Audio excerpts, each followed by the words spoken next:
In questo momento tutto il mondo ci guarda.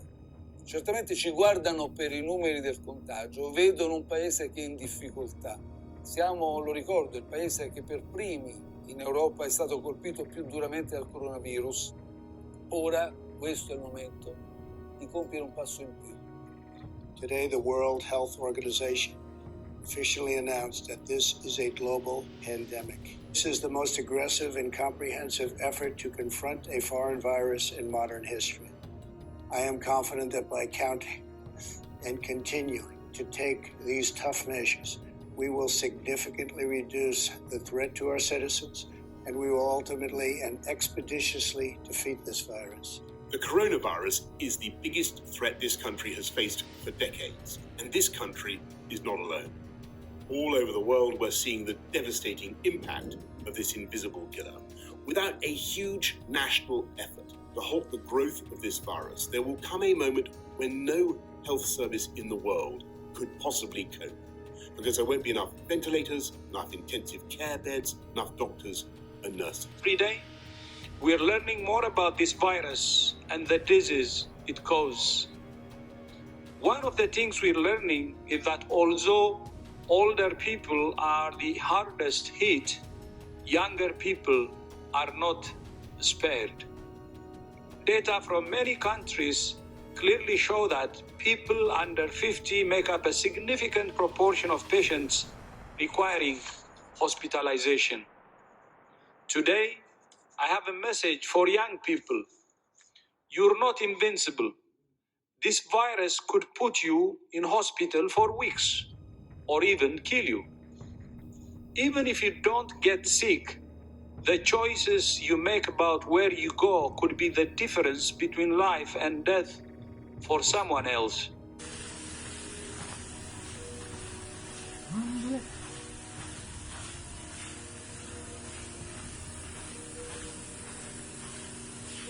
Triage. Shock room matrimoniali.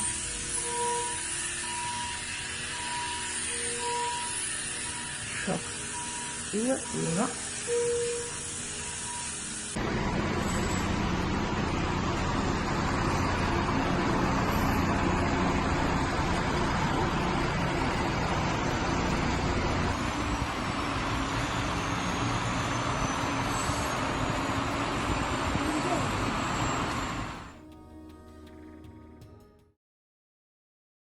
I have been in lockdown for over 2 weeks now. I am living in Bologna in Emilia-Romagna in Italy. Emilia-Romagna is the region where I live, and it is the second highest, say, region of cases in Italy. Lombardy would be number 1, Emilia-Romagna is number 2. So I'm here today to put this video together as it's highly requested on my Instagram. If you don't know, and if you're living under a rock, we are going through a global pandemic because of a virus called COVID-19, otherwise known as the coronavirus. This has been going on for a few months now, and I have been in lockdown here in Italy for over 2 weeks. So people have been asking me lots and lots and lots of questions on my Instagram, because over on my Instagram I actually documented my whole experience on my stories. I have like 4 highlights of what has been going on here and my process of it up until now. But I've been getting so many questions that I feel like I need to make a YouTube video about this. So it's there and it's all put together, and then you can go click on it and it's perfect. So I'm going to start with the 4 most asked questions, and hopefully I'll be able to help you. The first question I'm getting is, what is the situation really like in Italy? Because people feel like they don't really know. They feel like the government is not really telling them exactly what's going on over here. So I'm obviously here today to let you know the ins and outs and the reality of what it's like to live in Italy during a lockdown in this global crisis. I have written actually a lot of things down just so I don't forget anything, because I want to give you as much information as possible. So the situation in Italy at the moment is quite strict. We are basically confined to our houses and we cannot leave. We can leave for a certain amount of reasons, those being for necessity, absolute necessity, which is going to the supermarket or to the pharmacy, whether you need to go to the doctor or anything to do with medical reasons, you can leave the house. Or if you are still working, you can leave the house. However, a lot of people are now working from home, like myself, like my boyfriend. I'm an English teacher, so I'm one of the lucky people who can still earn money during this awful, very difficult time. As well as my boyfriend. Thankfully, we are very lucky in this case, because unfortunately there are a lot of people who are not working at all during this time. So those three things are the first thing for leaving the house. You can only leave the house if you have a document called an autocertificazione. So this autocertificazione, you have to fill in yourself, and if the police stop you, you have to show it to them and tell them where you're going. So up until today, I think you are allowed to go, for example, to the supermarket without it, or go for just a little walk outside without it. However, now, I think as of today, you actually need it if you even step 1 foot outside the house. And I think they've actually changed the layout of it. So of course rules are coming in and it's getting a bit more stricter, because there are still people walking outside, which is causing the government to enforce laws. And because of people going outside and probably breaking these laws, they're actually getting fined and getting criminal records. So if you lie about where you're going, you will get fined, and it will be on your criminal record. So that's a bit creepy, that's a bit scary, because of course I would never do it. I would never ever do it. But it's crazy how this is a law now, you know. It's like living during a wartime or something. But it's for the better. It's for the better of the people. It's for the better of the country. It's to try and stop this virus from spreading. So whatever law they can bring in, I am all for it. I think the lockdown is one of the best things that they've done, so people stay at home and stop spreading this awful virus. Another way you can actually leave the house is if you go for a little walk. You cannot exercise outside, you cannot go for cycles outside, you cannot go to parks. Parks are all closed.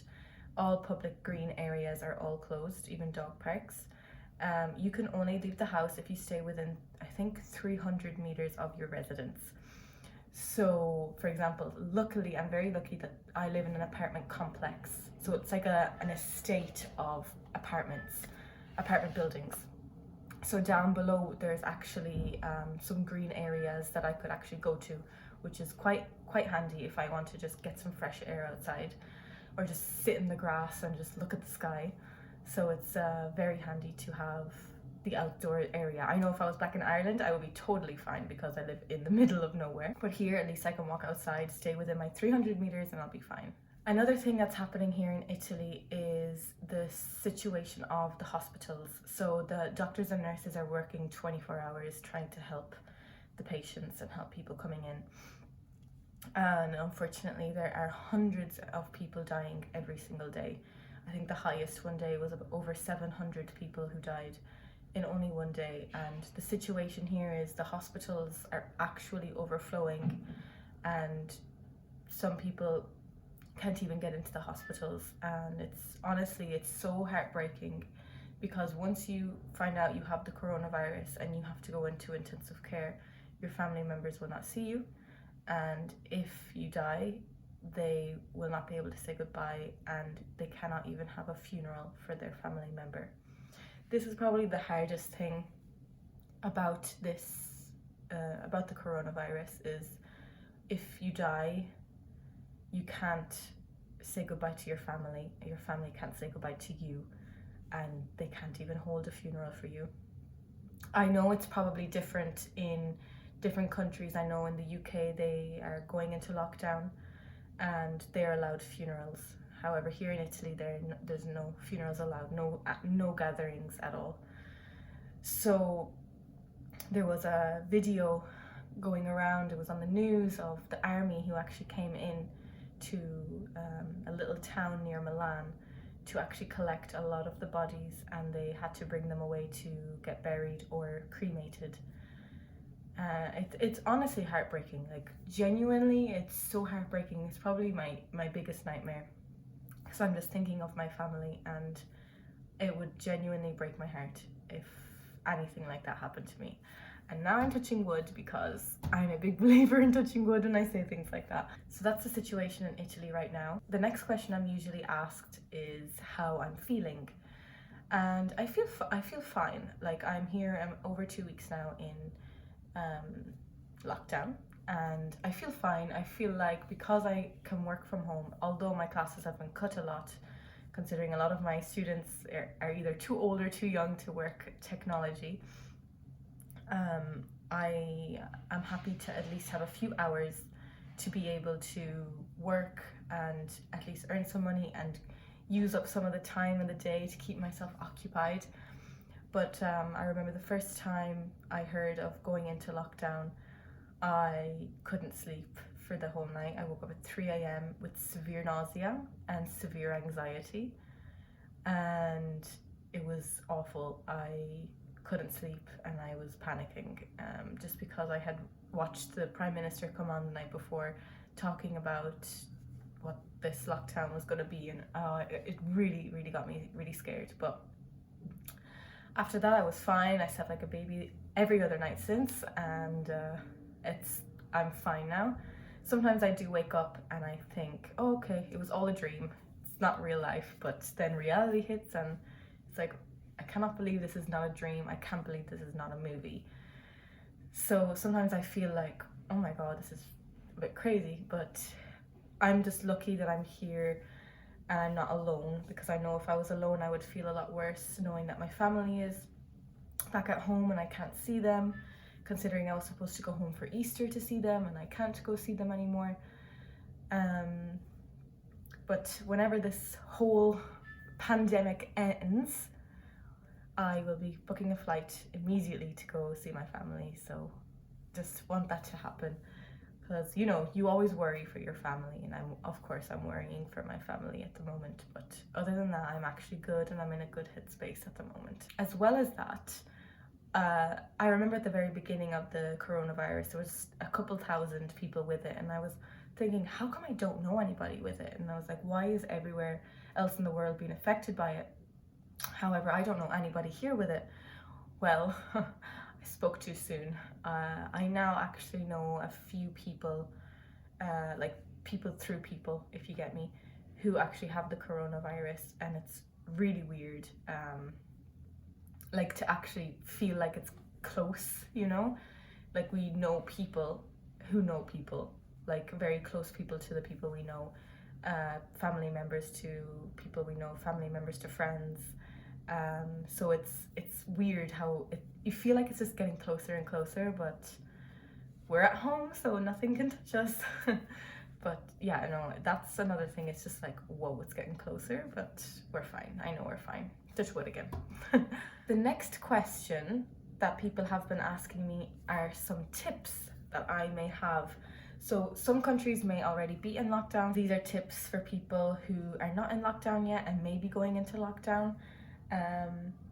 These are things that now I kind of wish I knew, and these are tips that I actually did, and I have them written down there. So before you go into a lockdown, just think of all the things that you would like to have in your house, to have basically, and to occupy your time with. So when we felt like something big was happening, we actually ran to the nearest Media World and GameStop, and we actually found a secondhand Xbox in GameStop for like €60. We got 3 games with it, and we're so happy because at least we have that to play if we're ever really bored. Also, I would advise maybe buying some books, buy a few books, because we actually don't know how long we're going to be in this lockdown. Buy a few books to keep yourself entertained. Get Netflix. Netflix is really good, or Amazon Prime, Now TV. What else have I written? Get yourself some board games, okay, that you can play with your family, with your housemates, whoever you're living with. Get really cool board games like Pictionary. You know, the one where you put the cream and you have to like twist something and it could hit your face? Try get that. Get even like Guess Who, Scrabble, Cluedo. Another really good board game is called Risk. Really, really good. So try to get a few of these board games, and like the whole family can play, and it will pass so much time and you'll have so much fun. Another thing that you could do is actually make yourself a face mask.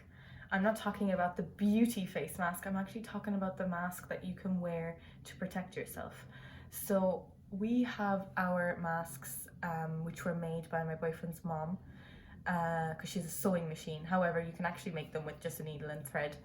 But she's very nervous, so she like made a bunch of them and just gave us like 5 of them.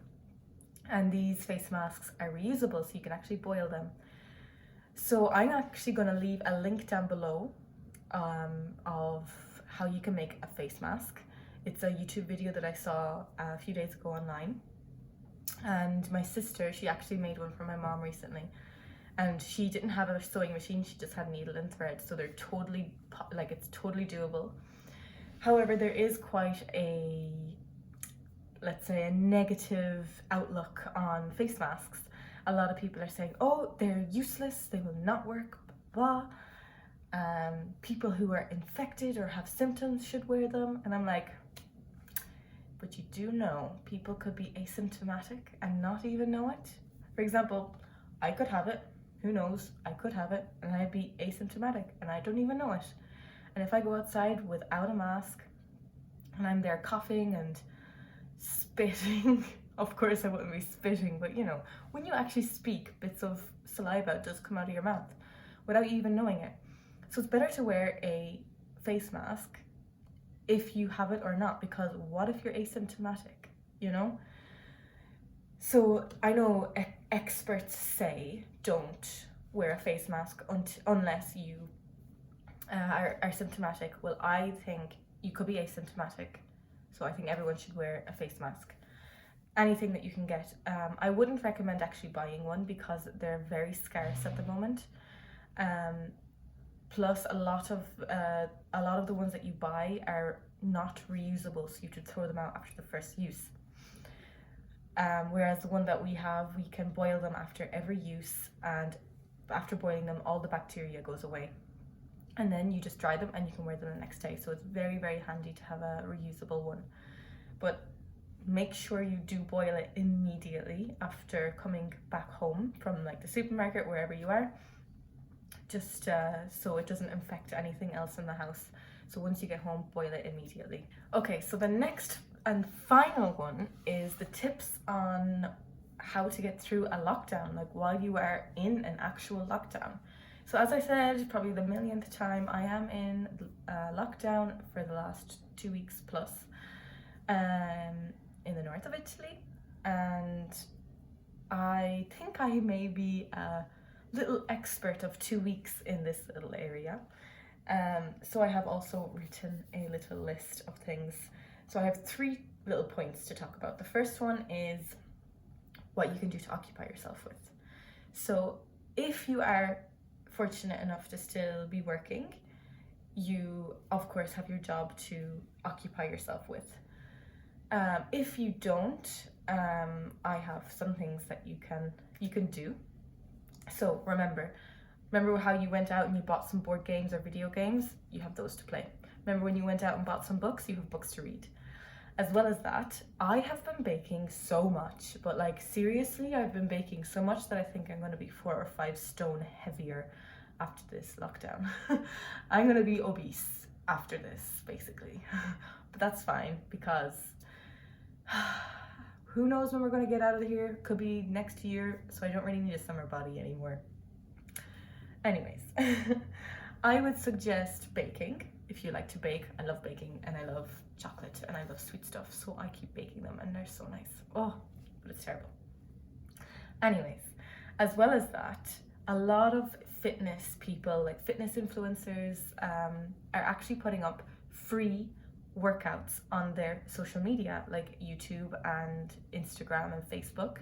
So if you do want to start working out or do like a challenge, I know a girl I follow, she's doing a 30-day splits challenge.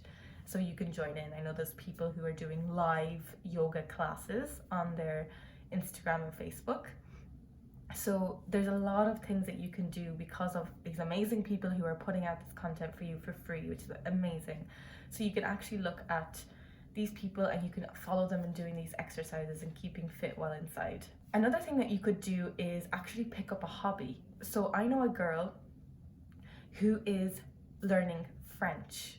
She messaged me on Instagram a few days ago and she said that she used to speak French for about 7 years and lost it, and she started learning it again, trying to like refresh the memory, and I find that amazing. And some people I know have actually taken up art again, and they've been drawing and stuff. Some people have taken up embroidery, so really taken up a hobby, which I find really impressive. I have been cooking and trying to improve my cooking skills, which I love, and I have no more ingredients, so I need to go to the supermarket, but I'm trying to hold off on going to the supermarket as much as I can. And the last one is something that has kept me sane throughout this lockdown, and it is TikTok. TikTok is amazing. It's probably one of my favorite apps at the moment, TikTok and Instagram. It's so funny and it's so much fun, and it's like an app that you don't even care how you look. Me and my boyfriend were learning a dance for TikTok a few days ago, and that really took up our time. Like even just learning a TikTok dance really occupied us, and it was so much fun. And then we did it and we recorded it and uploaded it. So go to my Instagram or my TikTok, Kira S. Walsh 1, and you can see that little dance that we did. So remember I said I had 3 points for this. That was the first point. The second point is about the supermarkets. So as you know, you can go to the supermarket here. The supermarkets, unfortunately, there are very long queues to get in. So you'll be waiting about 40 to 50 minutes to get in, depending on where you go. We have waited 40 and 50 minutes in both of the times that we have gone. So only one person per household can go. So the last time Giovanni went alone. And I was so annoyed because I wanted to get out of the house. It's like you have to fight to choose who can go to the supermarket or who can throw out the rubbish. The things you do in a lockdown. But he went to the supermarket and he waited 50 minutes in the queue. In total, from the beginning of the queue until walking out of the supermarket, it took about an hour and a half, which actually isn't that bad. But although you can go to the supermarket, you can go to the pharmacy, I would recommend going as little as possible, because yes, you can go, but it doesn't mean you can go every day. Go get the food that you need for a week, for 10 days, and then do your shopping again in a week or 10 days. So try to limit your time in the supermarket, because everyone goes to supermarkets and it's a high risk place. You could be infected in a supermarket, so try to stay away from them until you really need to get food or water. As well as that, in supermarkets you cannot buy other items, for example pens, books, stuff like that, like other things that supermarkets sell, as they're not a necessity. So you actually cannot buy non-necessity items at the moment, because a lot of shops are actually closed. All the shops are closed. Only things that are open are what I said before, supermarkets, etc. So if a supermarket sells pens and stuff like this that you can find in another shop, you actually cannot buy it in the supermarket, because supermarkets should actually just sell food, water, and things that you really need for your house, like necessities. And while you're in the supermarket, wear your mask that you have made, and also get some gloves. You know, the gloves that dentists or doctors have, like wear those, like the latex gloves. Wear those going to the supermarket, because you don't know who's touching the trolleys. You don't know how well they're actually cleaning the trolleys. So mind yourself, go with your mask and your gloves, and you'll feel a lot more protected. And the last thing I have to say is, if you do go into lockdown, and you have to go outside for some fresh air. Like for me, I only have a 300-meter box, we'll say, that I can stay in. I feel like a hamster or something. I can just walk in this little area. But if that does happen to you, I would suggest go out alone, because I know in some places you can actually go out with your family. I wish that could happen here. I'd love to be able to go outside for a walk with Giovanni, but I can't. So go outside, whatever the law is in your country, whether it's with the people in your house or if it's like here alone. Go outside, stay away from areas that could be a bit crowded.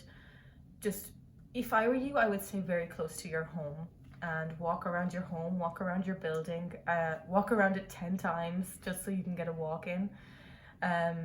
But just try to stay away from places that could be busy with people. Although in a lockdown, there shouldn't be people. But for example, here, there's a supermarket across the road and that's completely busy with people because everyone's coming to the supermarket, you know? So we wouldn't walk near the supermarket, we would walk in the little place around our apartment. So they are all my tips and tricks for a lockdown. I really hope that you guys are okay. Please take care of your health in this time. Please take care of your mental health. I know it can be a very tough time. Anxiety can get quite high, and I've had people messaging me about it, and like when I get these messages, I just want to hug the person because I'm such in Italian, I'm like a coccolona. I'm like a big teddy bear who wants to hug people. But I just, in this time with the lockdown, I can't hug people, you know, social distancing. But anytime I get a message of people being worried or terrified or telling me that their mental health isn't that good at the moment considering what's going on, I feel so sad and I just want to hug them and be there for them, even though I don't know them, but that's just the way I am. But please mind yourselves, mind your mental health, talk to people if you're feeling down. Don't feel like you're alone in this. We're all, like, really, we are all in this together. The whole world, we're all together in this, and I think we need each other more than anything right now. But at the moment, just before we finish, I'll leave you with this last thing. Think of 5 things that you are grateful for right now. Just 5 things. We know we're going through a really bad time at the moment, but I just want you to sit down right now and think of 5 things that you can be grateful for. If you want, you can even write them down in the comments. I'd love to read them. And if you've any other questions, if I haven't covered anything, if you have anything to ask me at all, you can always message me down below in the comments, or you can always message me on Instagram. I always reply. Recently I've been getting so many messages about my experience here, and I reply to everybody because nobody should be left unread. And I always want to be there for people. So if you need anything, I'm always here. Comment down below or message me on Instagram. My handle is right here, Kira S. Walsh. So I'll see you in the comments or on Instagram and on TikTok as well. Let's follow each other. I would love to see your videos, and I would love for you to see my lovely videos that I do when I'm bored in quarantine. So mind yourselves, and I'm sending you all a big hug.